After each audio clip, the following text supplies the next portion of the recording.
Halo, assalamualaikum warahmatullahi wabarakatuh. Di sini saya akan menjelaskan sedikit tentang hipertensi dan juga cara menanganinya yang saya pelajari. Sebelumnya teman-teman mungkin ada yang sering mendengar apa itu hipertensi. Ya, hipertensi atau yang dikenal sebagai dengan istilah tekanan darah tinggi merupakan salah satu masalah kesehatan yang paling umum di dunia. Kondisi ini terjadi ketika tekanan darah dalam pembuluh darah seseorang secara terus-menerus berada di tingkat yang lebih tinggi dari tipikal. Meskipun sering kali menimbulkan gejala yang jelas, hipertensi dapat memicu berbagai komplikasi serius seperti penyakit jantung, stroke, ginjal, dan gangguan penglihatan. Oleh karena itu teman-teman, hipertensi sering dijuluki sebagai kulit ekstraokuler atau pembunuh secara diam-diam. Karena banyak penderita yang tidak menyadari bahwa mereka mengalami komplikasi serius yang terjadi. Jadi berarti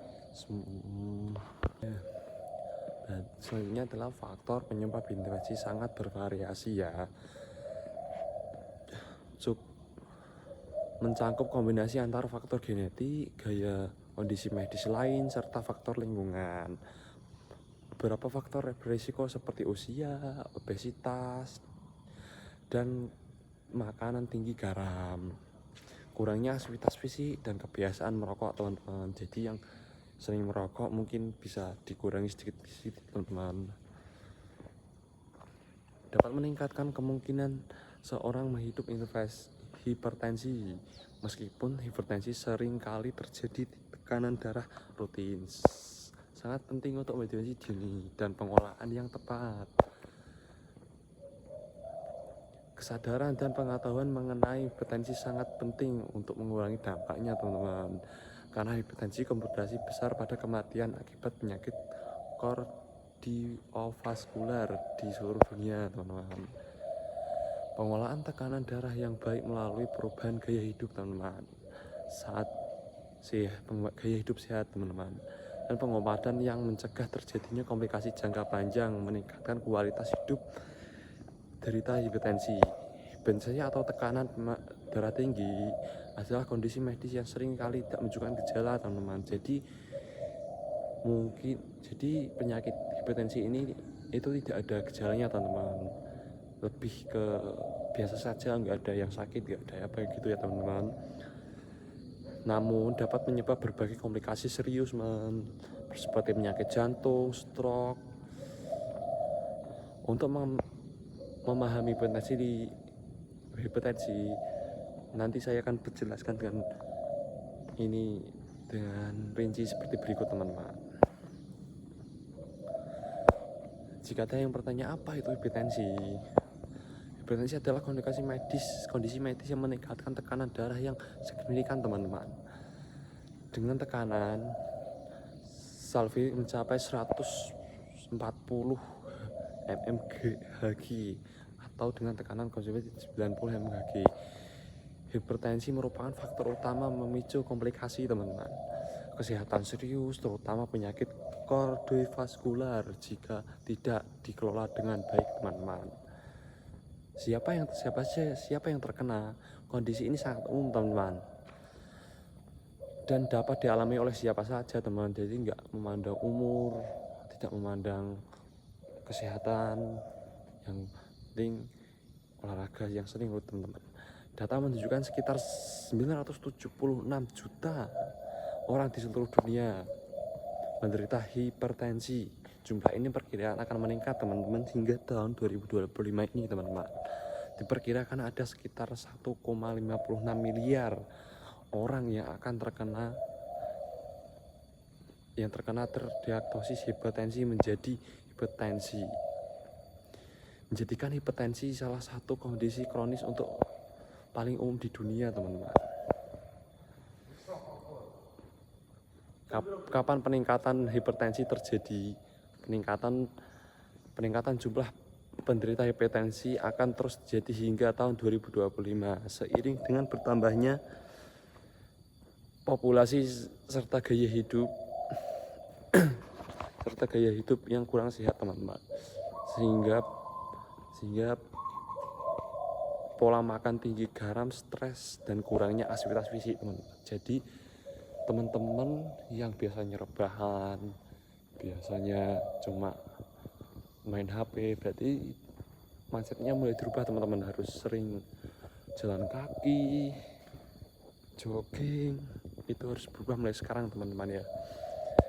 Dimana variasi hipertensi ditemukan, hipertensi menjadi masalah kesehatan yang meluas dan tidak batasan waktu seluruh geografis tertentu di seluruh dunia. Hipertensi berkolaborasi pada tingginya angka metabolitas akibat komplikasi seperti penyakit jantung koroner, stroke, dan gagal jantung.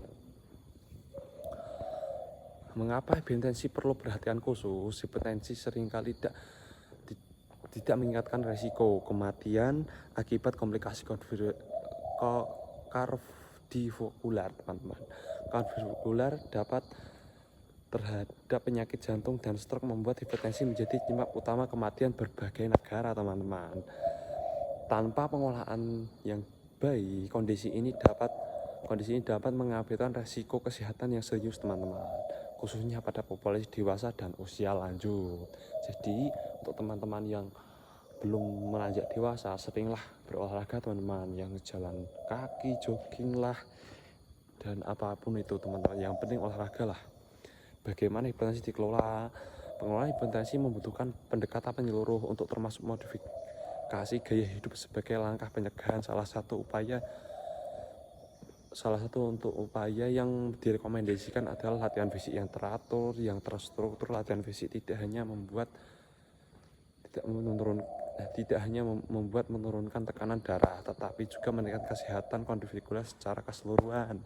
Latihan fisik sebagai terapi non-farmakologis dapat menjadi langkah penting dalam pencegahan dan penanganan hipertensi. Selanjutnya ini saya dan teman-teman ada sedikit program latihan yang disarankan penderita hipertensi sesuai dengan FITT. Sebelumnya teman-teman itu yang pernah dengar FITT, frekuensi, intensi, time, and type. Prinsip FITT telah direkomendasikan sebagai panduan latihan sebagai penderita hipertensi untuk meningkatkan kesehatan kardiovaskular. Dengan melakukan latihan aerobik minimal 5 kali per minggu, teman-teman, dengan lintas sedang terbukti menurunkan tekanan darah secara signifikan pada penderita hipertensi. Berikut tabel rekomendasi latihan ada di penderita hipertensi. Tabelnya ada di makalah kita ya, teman-teman. Makalah atau kayak model skripsi ya. Selanjutnya, menurut ISNL 2019, latihan fisik yang disarankan untuk penderita hipertensi adalah intensitas rendah sedang eksponasi 5% volume 2 max, yang secara signifikan dapat menyeluruh tekanan darah. Hanya dengan latihan fisik 30-60 menit per minggu, sampai dengan penurunan tekanan darah besar jika latihan fisik dilakukan 61-90 menit per minggu, teman-teman. Jadi teman-teman itu hanya untuk latihan fisik paling jogging 1 jam sampai 1 jam setengah hanya 1 minggu, teman-teman. Jadi kalian yang merasa jarang olahraga, jarang gerak, jarang melakukan keringat, ayolah kita bergerak untuk kesehatan kita juga, tubuh kita juga. Maksudnya tubuh diri kita sendiri, kita harus menjaga. Dan ini ada beberapa jenis latihan fisik yang dianjurkan, teman-teman. Jalan cepat 4-8 atau 6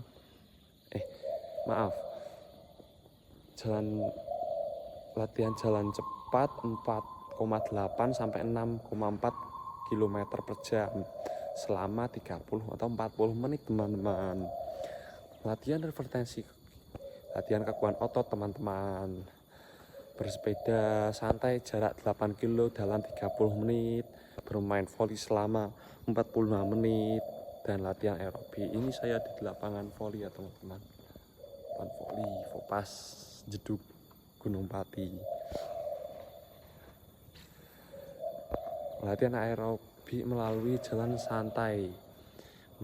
Untuk penderita hipertensi, program latihan jalan santai untuk penderita hipertensi, program 6-8 minggu dengan peningkatan terhadap frekuensi 3-5 kali per minggu. Ini saya juga sedang jalan kaki ya teman-teman, muter-muter di lapangan bola voli. FRE, Ranting of Profession Exertion, skala 3-4, 10 ringan hingga sedang, detak jantung maksimal 50-70%, dari detak jantung maksimal 220 usia.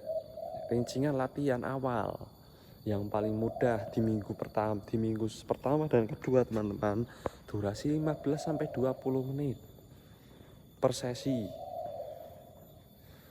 Intersesi jalan santai dengan langkah nyaman, kecepatan rendah saja, dengan pemanasan 5 menit, jalan pelan teman-teman, pendinginan 5 menit, perlambatan langkah ya seperti jalan kaki saya ini teman-teman.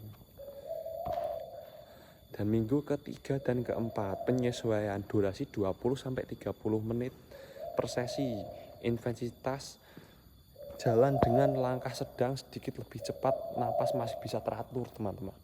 Pemanasan 5 menit dan pendinginan juga 5 menit teman-teman. Tambahan sedikit variasi seperti rute dengan tanjakan ringan atau permukaan berbeda. Seperti contohnya mungkin ada jalan yang agak nanjak tapi sedang lah teman-teman. Intinya nanti bisa agak mengeluarkan tenaga yang sedikit lumayan ya teman-teman. Dan selanjutnya minggu ke-5 dan ke-6, peningkatan durasi 30-40 menit per sesi teman-teman. Intensasi jalan cepat, napas lebih cepat, tapi masih bisa berbicara teman-teman, masih nyantai lah, belum terasa. Pemanasan sama 5 menit dan pendinginan 5 menit teman-teman.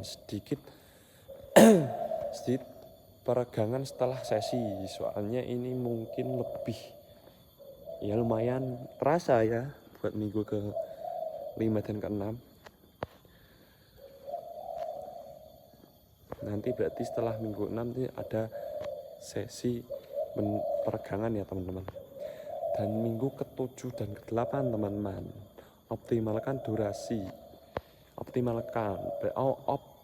optimalisasi durasi 40-5 menit per sesi. Intensitas jalan cepat konsisten, ditambah interval 2-3 menit saja dengan kecepatan setiap 10 menit. Pemanasan ini lebih bertambah 5 menit, pemanasan 5-10 menit teman-teman, pendinginan 5 menit. Jadi yang minggu ke-7 dan ke-8 itu mungkin lebih berat, tapi bisa terbiasa dengan dari awal sampai akhir teman-teman. Dan ini ada peraturan gizi penderita hipertensi teman-teman. Pengolahan gizi yang tepat memberikan dampak psikologis bagi penderita hipertensi, terutama dalam menurunkan tekanan darah secara alami dan mencegah komplikasi serius seperti stroke, serangan jantung, atau gagal ginjal. Pola makan rendah natrium, tinggi kalium, serat, dan rendah lemak jenuh terbukti secara ilmiah efektif menurunkan tekanan darah teman-teman. Misalnya melalui pendekatan diet desa, konsumsi sayur, buah, dan produk susu. Rendah lemak membantu menyeimbangkan kadar elektrolit dalam tubuh, mengurangi efek negatif natrium, dan memperbaiki fungsi pembuluh darah teman-teman. Selain itu juga Ada pengaturan porsi makanan dan pilihan jenis makanan yang sehat turut berperan dalam menstabilkan berat badan, sehingga mengurangi beban kerja jantung dan memperbaiki tekanan darah secara keseluruhan. Berikut ini ada sedikit contoh program gizi untuk penderita hipertensi ya teman-teman. Program gizi 2 bulan 8 minggu pertama dan kedua. Adaptasi awal, tujuan mengurangi konsumsi garam, mengenalkan makanan alami, ganti garam dapur dengan rempah-rempah, bawang putih, lada, kunyit. Hindari makanan keelengan seperti mie instan, makanan cepat saji. Konsumsi 4-5 porsi sayur dan buah per hari. Air putih 8 gelas per hari. Hindari minuman manis, contoh menu setiap hari. Oatmeal pisang tambah susu rendah lemak. Snack apel. Makan siang nasi merah, ayam, kukus, dan tumis bayam. Sore pepaya, malam sup wortel, nasi plus tempe kukus teman-teman. Ya mungkin agak tidak enak ya teman-teman, tapi itu sangat efektif buat si orang yang penderita hipertensi teman-teman. Dan selanjutnya minggu ketiga dan keempat, membentuk pola, tujuan menstabilkan tekanan darah melalui olahraga ringan teman-teman. Tambah ikan 2-3 kali per minggu, sarden segar, salmon, bandeng, kukus, dan lain-lain ya teman-teman. Mengganti minyak dengan 1 SDM minyak zaitun atau canola. Olahraga ringan jalan kaki 30 menit setiap hari teman-teman. Contoh menunya maksudnya. Contoh menu roti gandum, telur rebus, tomat, snack jeruk saja, siang ikan kukus, sayur bening, bayam plus nasi merah. Sore yogurt plain yang rendah lemak. Malam tahu balado tanpa minyak, tambah salop, tambah buah pir teman-teman. Lebih sering konsumsi sayur mentah, salad, ada tanpa garam, memperbanyak air putih. Contoh menunya teman-teman, sop bayam, pisang, susu rendah lemak, snack kacang almond 10 butir, siangnya sup ayam kampung, brokoli, kukus, nasi. Sorenya makan buah-buahan, ya ganjil-ganjil dikit, boleh melon, perkedel, tahu tanpa goreng, lalapan, nasi merah, enak pol teman-teman. 7-8 minggu, evaluasi dan penyelesaian tujuan. Tujuan mengevaluasi tekanan darah dan menyesuaikan sesuai hasil. Cetak tekanan darah rutin 2 kali per minggu. Jika stabil, melanjutkan. Jika belum sesuai, diulangi ahli gizi atau dokter. Pertahankan porsi variasi sayur dan buah, teman-teman. Dan di sini saya akan menyimpulkan bahwa hipertensi adalah masalah kesehatan yang tepat dicegah dan mengendalikan melalui penerapan gaya hidup sehat seperti berolahraga sesuai anjuran FITT, jaga pola makan dan mengolah stres, pendeteksian dini, dan pemantauan tekanan darah secara rutin. Sangat penting untuk mencegah risiko komplikasi.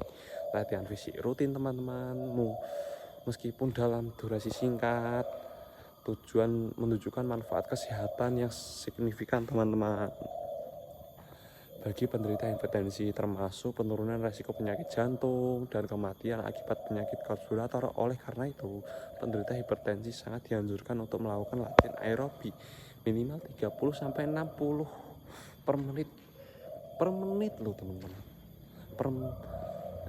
30-60 menit per minggu. 1 minggu itu hanya perlu 1 jam aerobik. Apa susahnya?